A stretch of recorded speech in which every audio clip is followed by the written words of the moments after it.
All right.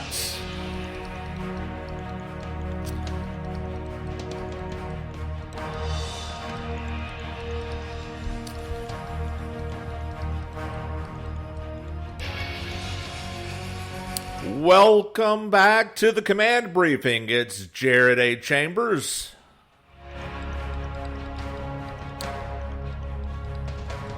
And we're doing a take two on this. New platform. New everything. I'm not sure if I can get used to this.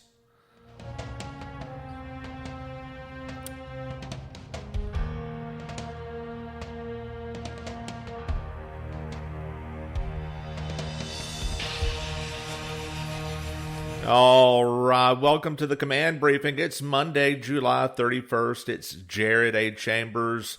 And yeah, it's been a long time since I have done this particular podcast, this particular show. 2.5 years. And yeah, we're doing a little bit of a take two here. I'm on a new platform. We're going to figure some things out together in making this a really good, long-term, continuous podcast. But right now, we're doing it live. And, you know, doing it live always brings a certain amount of growing pains to work through. We'll do it live. Okay. We'll do it live. Fuck it. Do it live. I'll write it and we'll do it live. And thing sucks.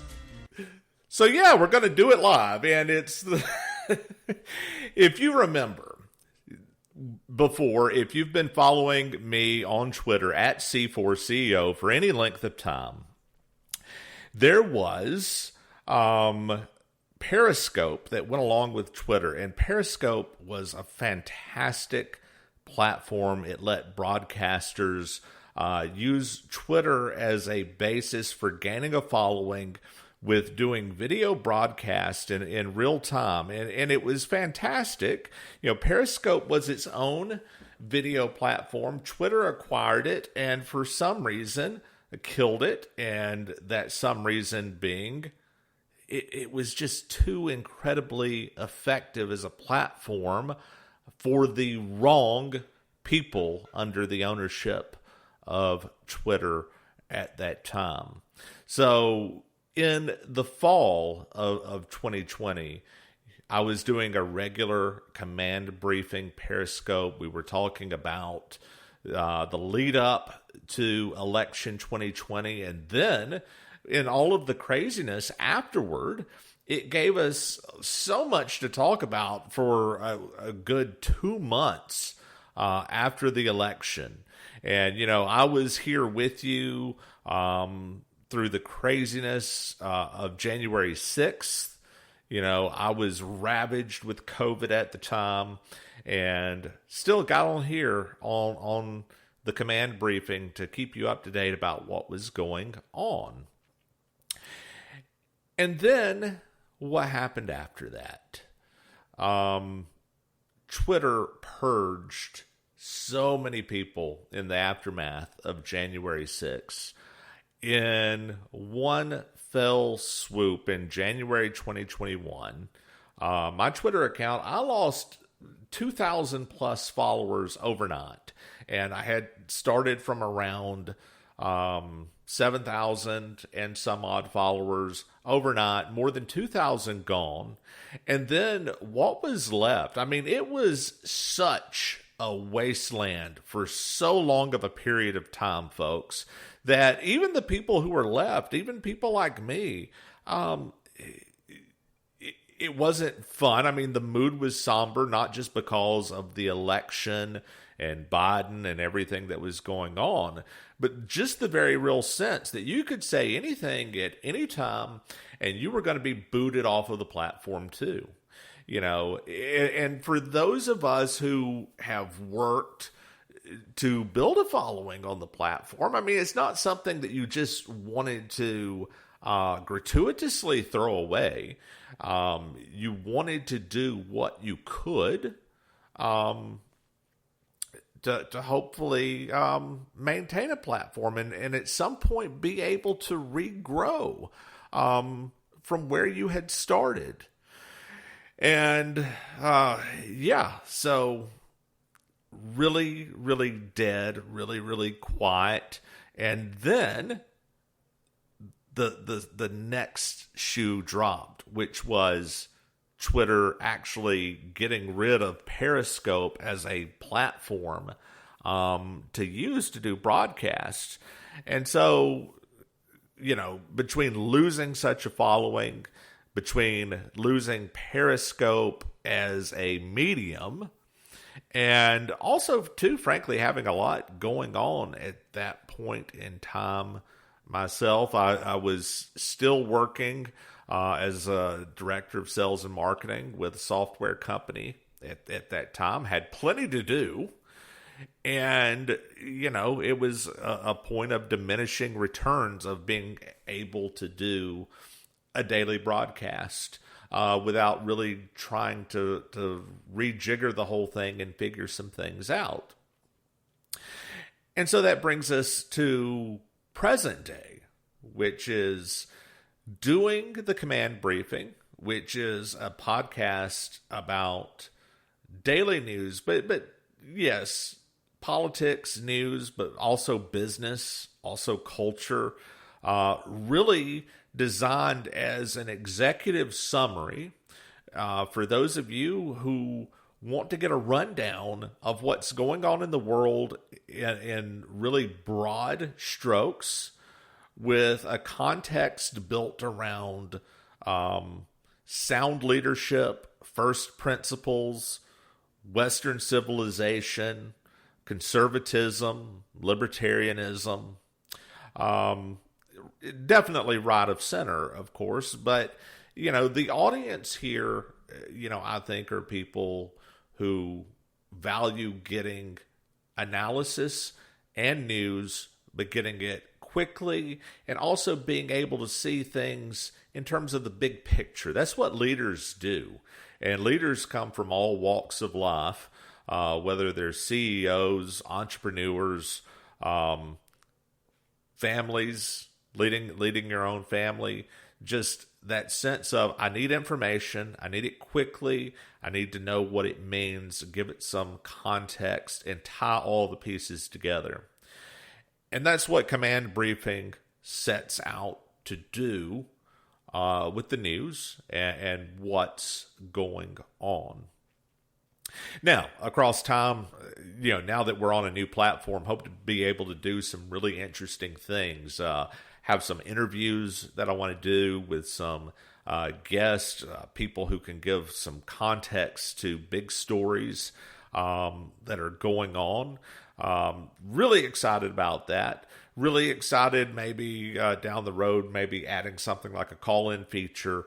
The sky is the limit, because now we are on a true podcast platform. I'm doing this through Spreaker, which you will be able to get this on your favorite podcast platform, whatever you're listening to, Apple, all of the big ones. Spreaker distributes through a number of them. And, of course, still using Twitter to get the word out about everything that we're doing. And, well, can I still say Twitter? Twitter is no more. Now we have X. Yeah, that as a brand is going to take a little while to get used to. I'm not used to it yet. And there's a pretty large consensus out there, like, who's going to stop saying Twitter? Who's going to stop using the word Twitter? Who's going to stop using it as a verb? To Twitter, to tweet. Nobody really sees that going away, right? Well, I think that it will. You have the world's richest man, a multi-billionaire who bought Twitter and and frankly, hey, some good things have happened. I don't want to downplay everything about it. I've seen people back on the platform that I've sorely missed. Really glad to see them back again. They deserve to be back. They deserve to not have been purged in the first place. But alternately, there's a ton of people who aren't back. There's a ton of smaller accounts out there, folks, that they're not back. And I don't know why that is. I mean, these are good people. These are people who didn't break the rules. They just got pushed around by the old regime. And there was this idea that there was going to be some kind of general amnesty that just really never came to be. I don't know why that is. It's worrisome. But in the meantime, there's also been strategic changes. Elon Musk finally installed a CEO. Nobody really trusts her with her background. It kind of feels like more of the same. And then he rolls out this new brand, X. And, I'm of a marketing background, and I've heard a lot of people say, this is just a huge marketing blunder.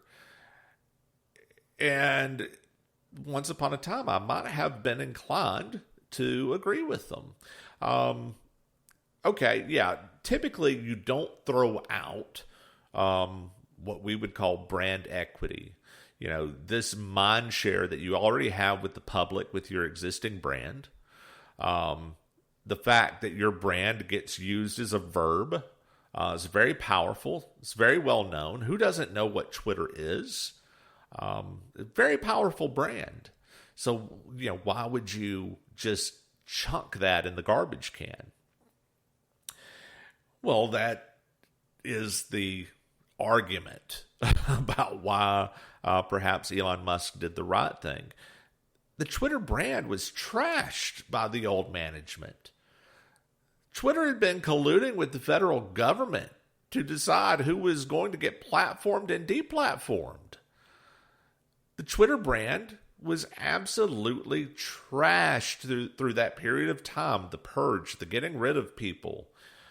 The getting rid of people who turned out to be right about a lot of things, from COVID to the election. And so what kind of brand equity do you have when you have destroyed your brand in many ways? But there's also the evolution of what Twitter is. And, as I said, some people are committed to this idea, hey, we're not going to stop talking about tweeting. It's a verb. It's natural. It's still the same thing. He can call it whatever he wants to. My take would be, and we can bookmark this and we can come back to it later. It will take a while to unfold. But reading between the lines of his own statement about the brand change is Twitter's not going to look like Twitter for much longer. Twitter started out as what they called microblogging, 140 characters. Then we went to 280. Now already, for certain, subscribers on the platform, the verified types, they can write a virtual book in what was formerly a tweet. You have to open it up and you have an entire blog length tweet. You have people, again, on a subscriber basis, posting hours-long videos. It's obvious that this is becoming a broader communications platform that is subscription-based. Hey, he's a businessman. I'm not going to pick apart all of what he's doing. I think it's like any business. Even the ones put together by very successful people, some of it will work and some of it won't, and he knows that. He's A/B testing some of these ideas himself as he goes. He has to be. That's part of what you do as an executive. But the old platform is going to go away. It just is. And so what will it look like going forward? I don't know. Will it have utility to people like me and you? I don't know. And so for me, the most sensible thing to do was to take this program, this show, take it to a traditional podcast, use Twitter or X or whatever it becomes for whatever utility that it has, but also find ways to broaden reach with you, the audience, with each other. And again, use tools that are available to us across media and social media to connect, to converse. I mean, that was the beauty of Twitter in its earliest days, and why I went from, when I joined in 2009, I was like a lot of people. I joined it because I thought it was something that you should do, especially if you had business or entrepreneurial ambitions and wanted to reach out to the world.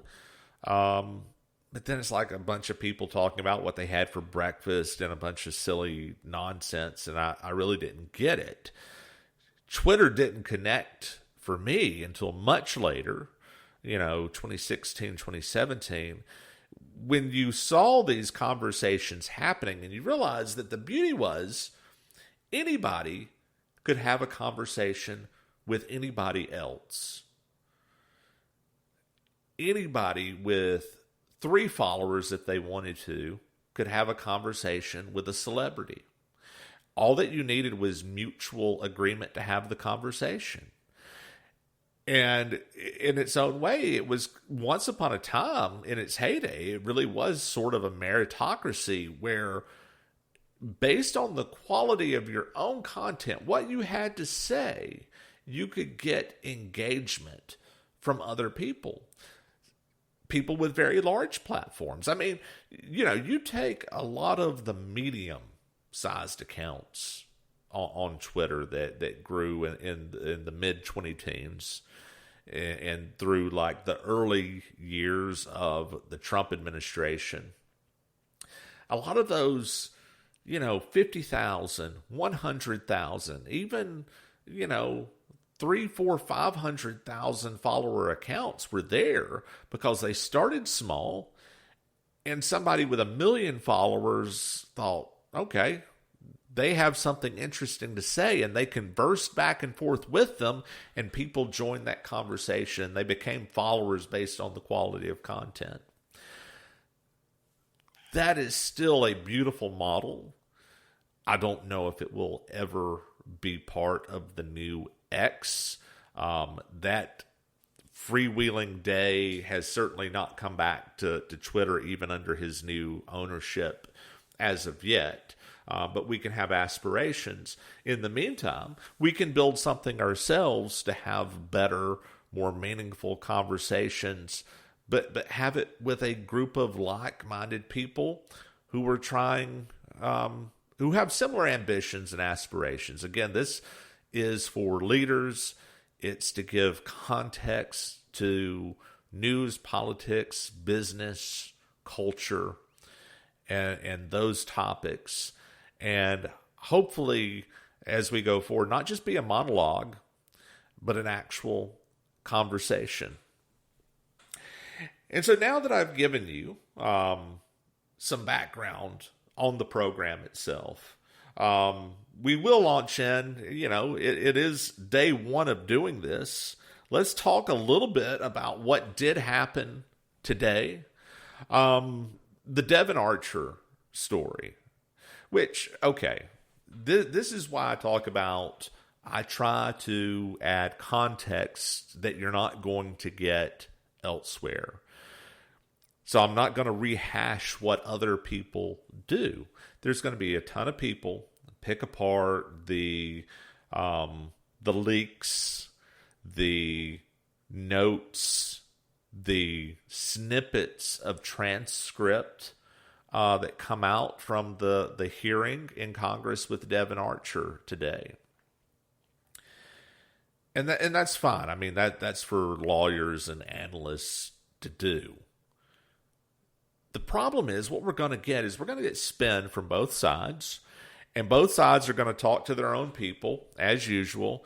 Democrats are going to be increasingly convinced that this is a nothing burger. There's nothing there. There's nothing to talk about. This testimony only confirms that there was never anything to talk about. You know, screw you. Everyone go home. Nothing to see here. And we're going to get some conservative analysis. And we're going to understand precisely what we already knew from the start, which is Joe Biden is manifestly corrupt. His son was the bag man for a operation to swindle foreign nations, to sell his own influence as a politician of the United States of America at the highest levels, to enrich himself. And this man is a joke. I mean, he's been around in D.C. for more than 50 years. I still remember, as a child, him running for president. As a child, I'm about to turn 46 years old this year. As a child, I remember the man running for a president, and I remember 1987, 36 years ago, the laughingstock that he became. Because, you know, he may not have had dementia then, but he was still a jerk, and he was still not nearly as smart as he thought, and he had to rely on things like plagiarism, stealing the words of other people, to try to appear bright. But one thing the man could do, and apparently always has done, is turn his office into a way to make money. And he made money. His son made money, lesser than him. But it was an entire operation. Again, these are things that people with sense already knew. So thankful for all of the great conservative analysts out there who will dissect this. But we knew it. And the people who don't know it, the normies, the Democrats. Well, the Democrats don't want to know it, so they're not going to know it. And the closed-door hearing and the spin will give them an excuse to go on not knowing. But this is not going to get any real coverage on the big three networks. It's not going to get any great coverage on cable news, and cable news is still a paltry audience compared to broadcast network news. The normies have yet to be engaged truly with this story. Now, to the extent that they do know, they think it's shady. You know, people are pretty perceptive if you give them a chance. And just like a majority of people feel like, you know, fraud changed the outcome of the 2020 election, people are pretty sure where there's smoke, there's fire on Burisma, Ukraine, bribery scandals with Joe Biden being the big guy and his son Hunter being the bag man. They're perceptive, but they're not getting any substance. Why? Because it was a closed-door hearing. Why? I don't know. Why did Republicans in charge of Congress allow a closed-door hearing, not under oath? Now, not under oath, I'm pretty sure, you know, there's still rules about lying in Congress, but, you know, oaths mean something, so to not have it under oath does feel like there's a little bit of a weaseling here. So I don't know quite what that means, but why is this all shrouded? And I think that it's shrouded because everyone just simply wants to go back home and say that they did something. But what we need, the thing that would bring us meaningful subpoenas, meaningful testimony, to get it on the news where it cannot be denied and it can't just simply be brushed under the rug and not covered, is an impeachment inquiry. And an impeachment inquiry, it would not take that much to get it done if there was just simply a will to do it. Pelosi didn't need that much to get an inquiry in place based on a simple phone call taking place between Trump and a foreign leader, as he had every right to do.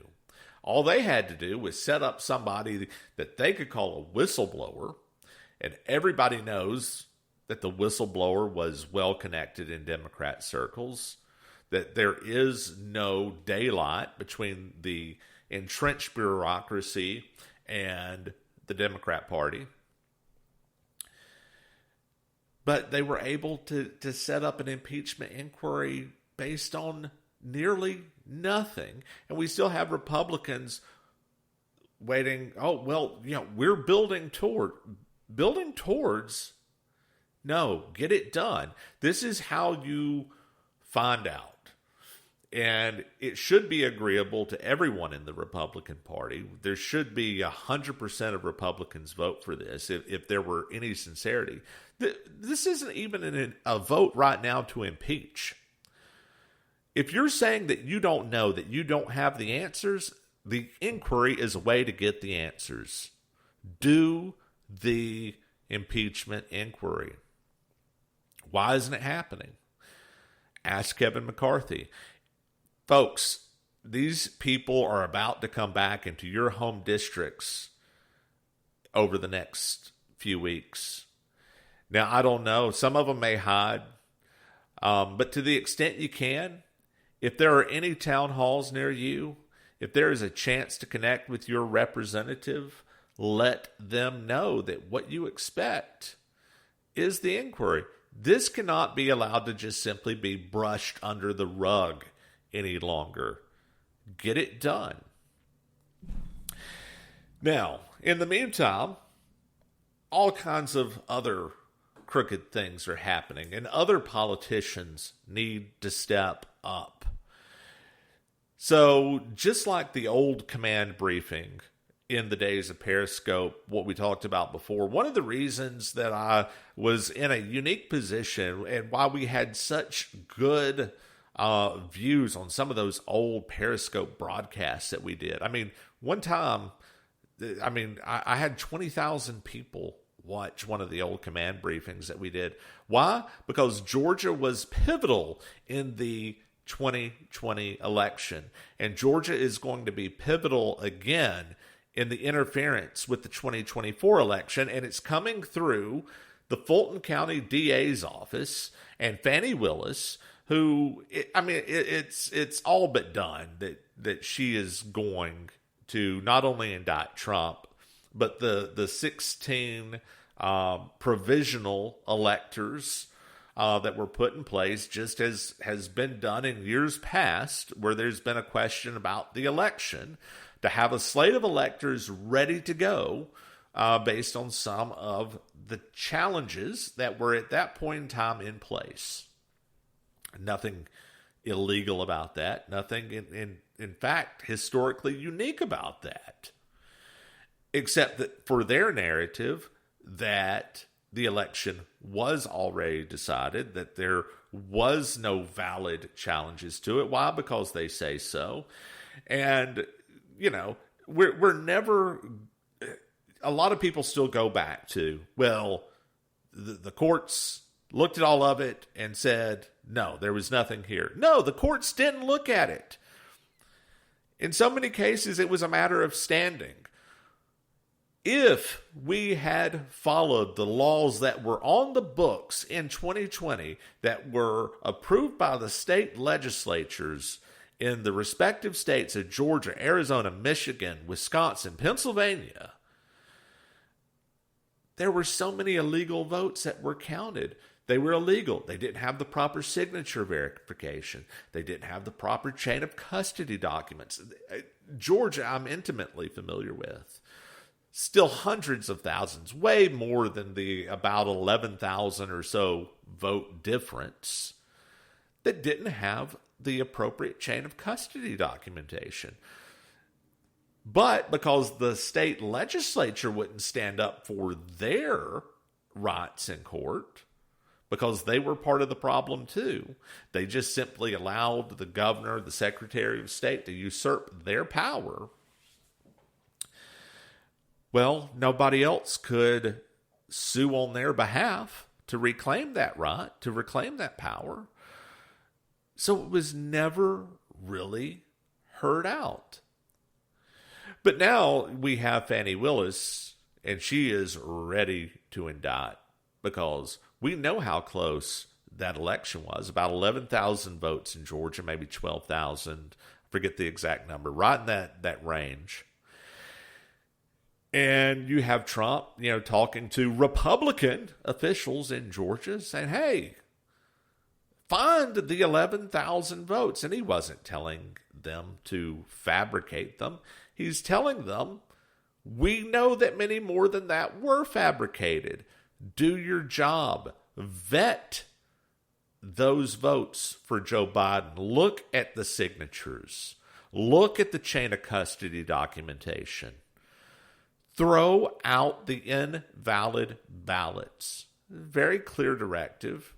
Very easily understood, except people like Brad Raffensperger and Gabriel Sterling didn't want to understand that because they were part of the problem too. See, this was not a Democrat fraud. This was a uniparty establishment fraud to get rid of the outsider who was pissing in everyone's Cheerios. And that was the goal, to get rid of him, and they did. But he's back, and he's stronger than ever. We look at the head-to-head matchups. He has polling like he never had in 2016, like he never had in 2020. He's gotten stronger because people see what happened. And they also see what they're living with day to day. And they see the arrogance of the Biden administration, the let-them-eat-cake attitude about inflation and war and everything else that's plaguing us, all from somebody who never should have been installed as president in the first place. So Trump is stronger. And what are they going to do to get rid of him? Well, they're going to just indict him over and over. Death of 1,000 cuts. That was the intent. Except he gets stronger with every cut, not weaker. He gets stronger.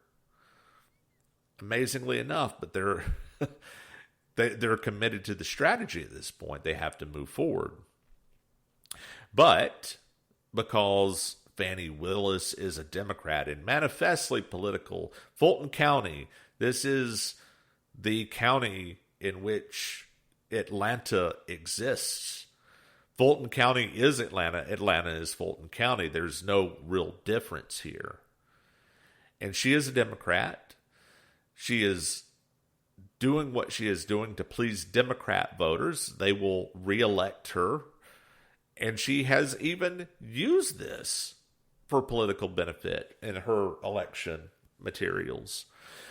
So the Trump administration sued, recused this DA, recused the judges involved with this in Fulton County.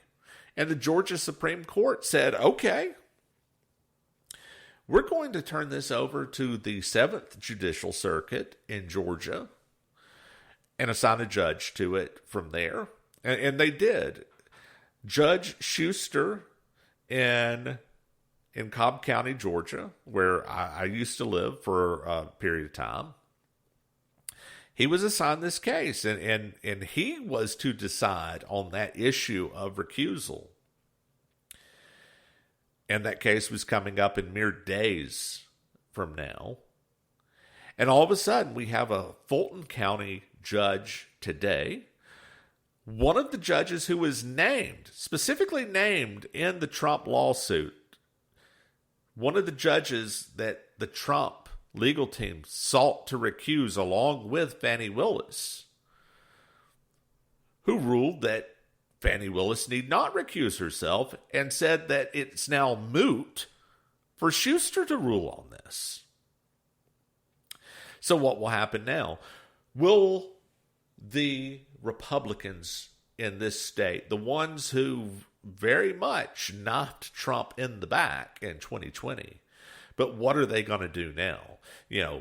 Brian Kemp, Chris Carr, the Attorney General, they're in an interesting position because they both have future political ambitions. They're not just going back home when their terms are done. It is pretty common knowledge that Brian Kemp wants to run for Senate to challenge John Ossoff. And it is common knowledge that Chris Carr, the Attorney General, intends to run for governor, this being Kemp's last term as governor. He's term limited to 2. And that election coming up in 2026. And I tell you what, folks, I don't care what you've heard about Georgia. And look, we do have a metro area of Atlanta that has very much changed over my lifetime of living in this state. And Cobb County that I mentioned, even that, wow, used to be the heart of Georgia conservatism, part of Newt Gingrich's old district. And, you know, as people have migrated to this state from blue states, you know, Yankees, yuppies, those different types, they have changed the fabric of politics in this state. And some of them are nominally Republican, nominally conservative, but they're not all necessarily Trump Republicans. I get it. But if you are a Republican in this state and you're running for an office where you need the voters of this state to turn out as a Republican to get elected, whether it's to be the next governor or to be the next senator, you are not going to do it on Metro Atlanta rhinos alone, because it's too tight in this state.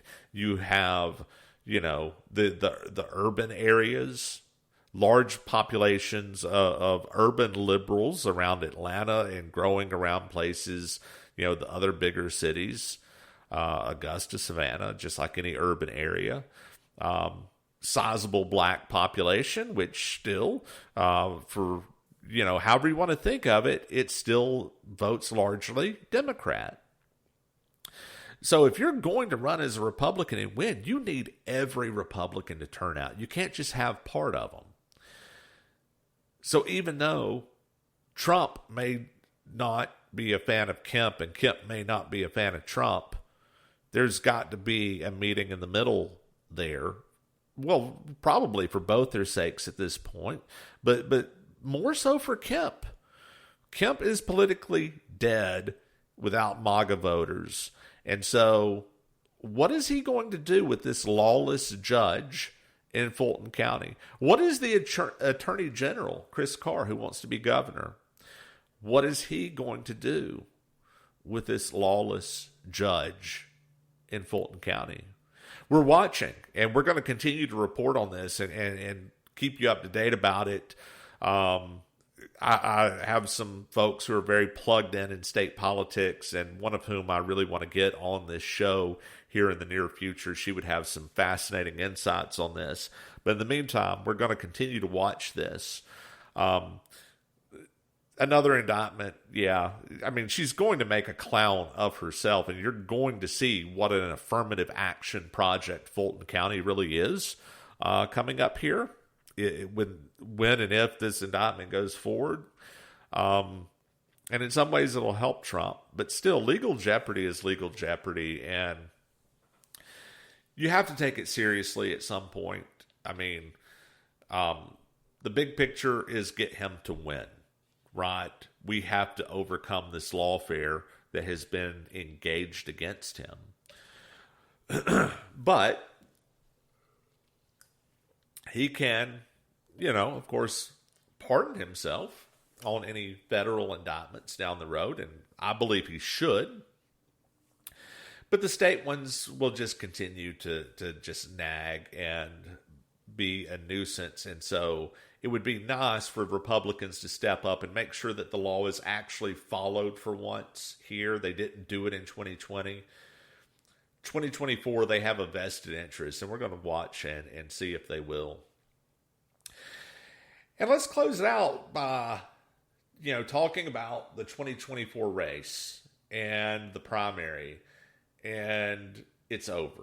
I've said it 1,000 times, and I really should have queued up some of the sound clips, some of the little music and things that I've done on Twitter just to drive home the point that this is over.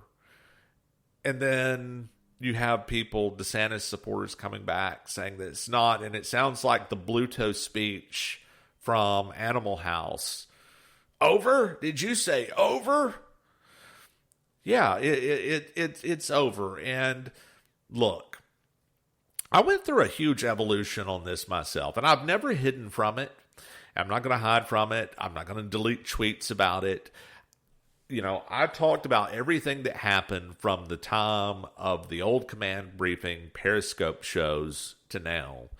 And I'm not going to lie, you know, I was very frustrated as a Trump supporter in the aftermath of everything, because in the command briefing episodes, I was talking about what they needed to do to make their case, and it wasn't happening. And it was frustrating to see, you know, the wrong people getting elevated and really mucking up the arguments, whether it was, you know, Sidney Powell or Jenna Ellis, who's now on Team DeSantis, oddly enough. Even Rudy Giuliani, who I like, but, you know, I'm just going to be honest. These people didn't do a great job because they were doing the kitchen sink approach. They were chasing anything, and they were probably right about most of them, by the way, but they were chasing anything that they believed was a form of fraud. Again, more than not, were probably right. But here's the problem. Nobody could understand that. They needed a clean narrative that they could understand. The fraud around the mail-in ballots, what I just recapped moments ago about the narrow margins and the ballots that simply shouldn't have been counted under existing law. It's a very clean case to make, very easy case, but we went off in 1,000 directions. And there was the Fedsurrection, the setup that was January 6th. And hey, I was frustrated coming out of that. And I was frustrated coming out of COVID hysteria in 2020. I was very frustrated. And I didn't look at it as, at that point in time at least, that Trump deserved a coronation to be the nominee for 2024. Now, I was pretty honest about it too. I said, you know, if he runs, if he wants to run, it's probably his. But it doesn't mean that we shouldn't have, you know, a robust primary to vet some of these questions and just air it out. And DeSantis, you know, frankly seemed like a guy who could do that. I mean, he did have an interesting track record as governor of Florida. And so I was very tuned in. But a couple of things significantly changed over time. One of those things that this is now not just a bureaucracy and domestic policy election. This is very much a foreign policy election with the escalation in Ukraine. And frankly, of all the things that you can criticize Trump for, he did very well at foreign policy. He was extremely strong as a foreign policy president.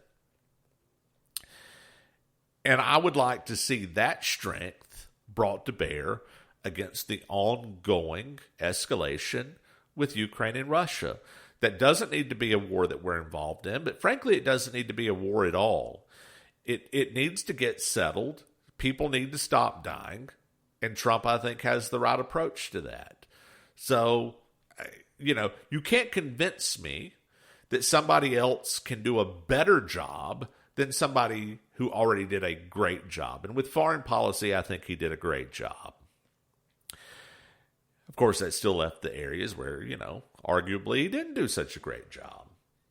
I feel like it is fair to criticize him over COVID and what was, frankly, another setup to get him, which he, a bit naively, I think, walked into.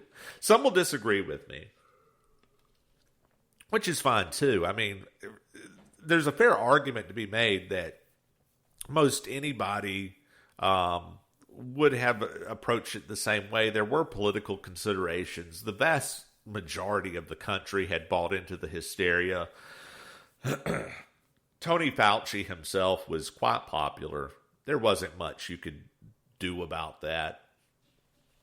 So, could anyone have done better? I don't know that they could have. But that doesn't mean that we can't say he could have done better, and maybe we should ask some questions. But then DeSantis had to take this approach of, well, I would have fired Fauci. Well, that was just a damn lie. Now, I know, and some people like to get really pedantic about this point of, well, the president can't fire, someone in the position, National Institutes of Health, like there's process and whatnot, and blah, blah, blah. I'm not talking about that pedantic, legalistic argument. Obviously, if he had wanted to sideline Fauci and his role as sort of figurehead in these news conferences, he certainly could have done that. But there's also, again, the reason why he didn't, and nobody else would have, and certainly DeSantis wouldn't have. That was the most popular guy up there. That was the guy people tuned in to see. Sorry, I had no use for him. I saw through it. I knew he was lying to us. It was clear in real time that he was lying to us about everything from masks. Anybody who was downplaying and pushing this natural origin of COVID thing, that stunk from the beginning. So I didn't like Fauci. I didn't trust him. I was in the clear minority. And I accept it. I mean, I lost.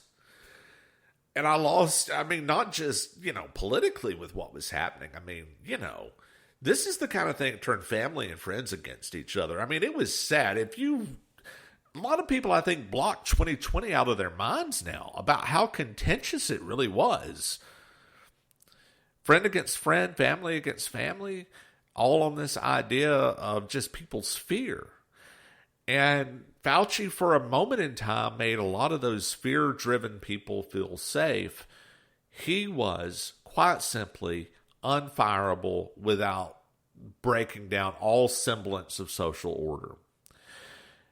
And when DeSantis said that he would have fired him, I'm like, okay, I'm done. This is just another pandering political campaign. He is ambitious. I get that he wants a promotion. He wants to be president of the United States. His wife wants him to be president of the United States. But this is no longer a serious argument if that's your argument. And so what I had once hoped for, which was, an airing out, iron sharpens iron, and to have an actual primary, hey, well, that seemed pretty over. And it was easy for me between the foreign policy and the lawfare of the DOJ and trying to decide who the nominee was going to be, and DeSantis taking a very unserious approach with bluster that wasn't true. It was demonstrably untrue. It was very easy for me to say, you know what? Trump is our best option for 2024. And I stand by that, and that's where I am today. Even so, if that were only my opinion, the primary could go on, and I could root for my guy, and you could root for yours. We could have debates. We could all tune into them. We could break them down on this podcast. We could watch them on the news and watch them break down the debates and go through the whole process. But why? Because Trump is rising. DeSantis is falling. And nobody has ever come from his position where he is right now in the primary to win. And now they're having to break out more lies in service of this idea that he can win. Well, what about Jeb was ahead at this point in 2016? No, he wasn't. By mid-July, Trump had ascended to the top of the polls about 4 weeks after his announcement, which he had been steadily climbing post-announcement, and took the top spot. So that's no longer comparable. Well, what about, Hillary and Obama this time in 2007, leading into the 2008 election? Well, again, not comparable. Two candidates who were, in most polls at that time double digits apart, but not by huge numbers, and both well under the 50% threshold. So there was room for movement in that electorate. And that's typically what you see, even with the Jeb thing. Even if you accepted them at their word, which was false, that Jeb was still leading at this point in 2015, he wasn't over 50%. You know, you had a wide open field, you know, where the leaders are in the 20s and the back, you know, the mid tiers in the teens, and then the backbenchers are in the single digits. Anything can happen. You know, that's a super speedway race, and you have a pack. And, you know, somebody might draft behind the other one and come out in the lead. You don't know. That is not what is happening right now here in July leading into August 2023. Trump is, by most measures, close to 40 points ahead now. 538, 37-point difference on the averages. Real Clear Politics, I think, is pretty close to that. Some of the new individual polls coming out, they're in the upper 30s, approaching 40%.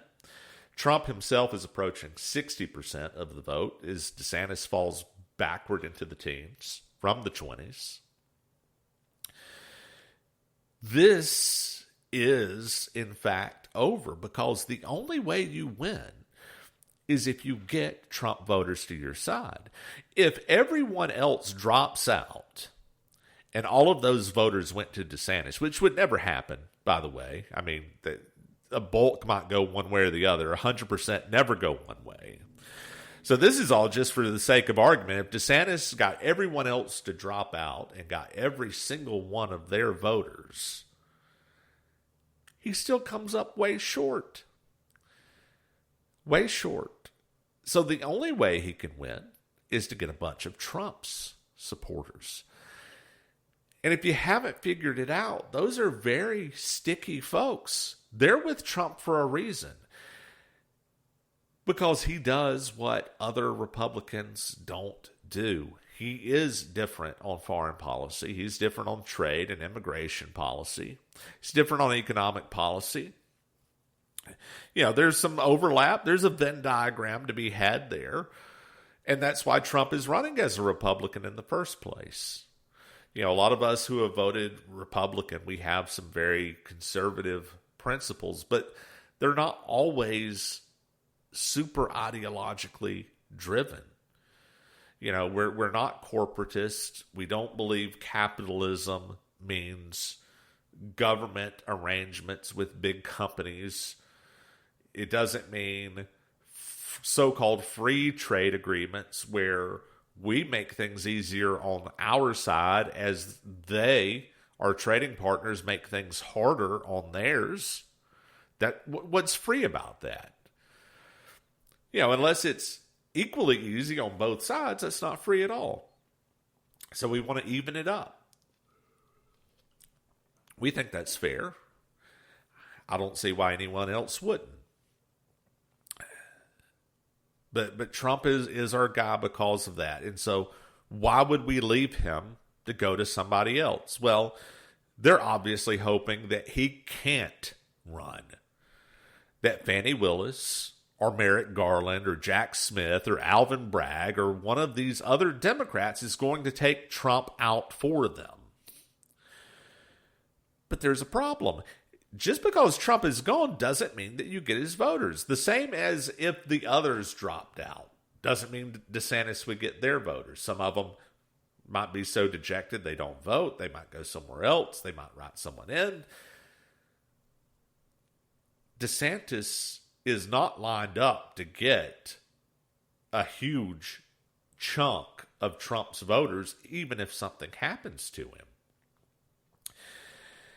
And DeSantis is not helping himself by continuing to try to gotcha Trump in some ways, because Trump's voters are taking that personally, and hey, whether you think that that's fair or right or not, it's just the way it is.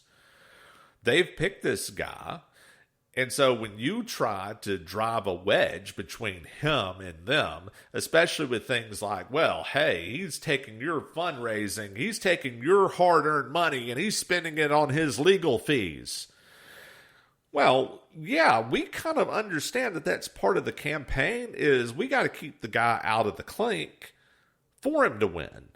So most Trump voters are okay with that, but let's ask, are DeSantis voters okay if through the PAC they donated to his governor campaign, re-election, and that got ported over to the presidential PAC? Are they okay with that? Are they okay with their money being spent on very expensive private jets? And you know, just do yourself a favor. Go to your favorite search engine, look up DeSantis private jets, and you're going to see all kinds of news stories, not just about how he overspent out of his paltry Q2 haul on lavish travel, but, you know, hitching rides with supporters, you know, really what would constitute a campaign donation, but probably skirting around that. So, hey, he's got some issues on that front. And so it's the old glass houses thing. The fundraising and what the money is being spent on is really not a good point for DeSantis. It's just not. I would avoid it. But he's hell-bent on going there.